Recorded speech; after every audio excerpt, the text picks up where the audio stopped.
Je m'appelle Camille, je suis étudiante en L2 en sciences de la vie et je m'apprête à partir dans le cadre Erasmus+ à Bergen en Norvège. Et donc je suis en pleine préparation de mon dossier et je vais vous expliquer les étapes.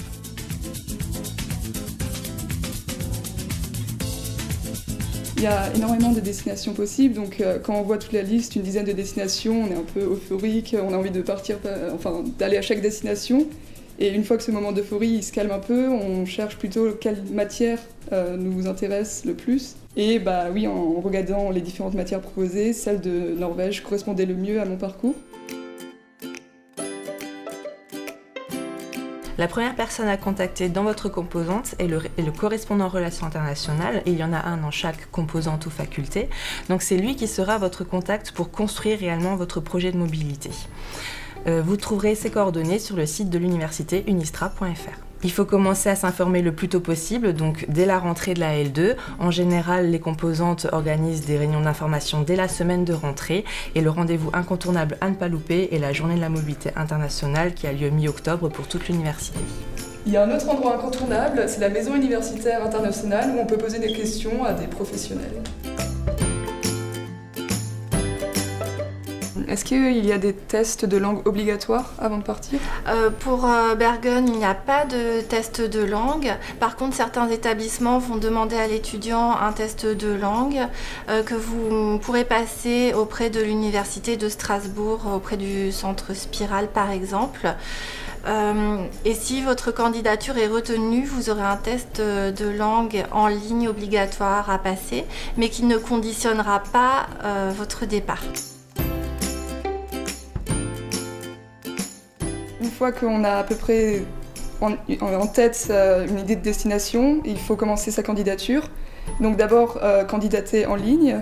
Pour ma part, j'avais 3 vœux de destination. Et ensuite, une fois qu'on a fait cette candidature en ligne, commencer à faire sa lettre de motivation en anglais, en français, son CV, son contrat pédagogique, c'est très important avec les différentes matières qu'on voudrait étudier à l'étranger. Le contrat pédagogique, c'est le document qui va permettre à ton retour la reconnaissance des cours que tu auras suivis à l'étranger. Dans ce document, il est fait état des cours que tu vas suivre, des modules et du nombre de crédits ECTS qui correspondront à chaque module.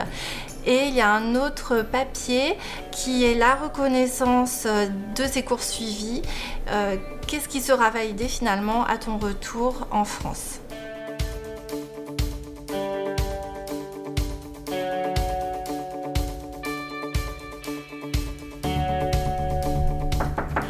Oui ?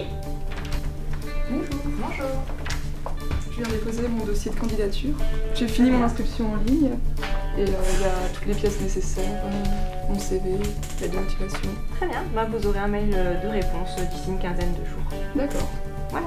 Comment je fais pour avoir la bourse Erasmus ? Et est-ce qu'il y a d'autres bourses cumulables ? Lorsque vous faites votre demande de candidature Erasmus, la demande de bourse est automatique, donc vous n'avez pas de démarche supplémentaire à faire. D'autres aides cumulables avec la bourse Erasmus plus études existent et elles sont toutes référencées sur notre site Unistra.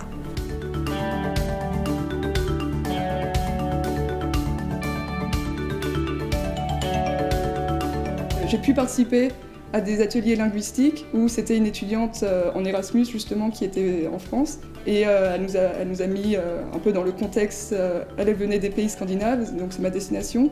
Une partie administrative, tout ça, on a pu discuter, et une partie vraiment où elle nous a donné quelques phrases en norvégien, en suédois, quelques coutumes qu'il y a là-bas, comment il faut s'habiller pour certains événements.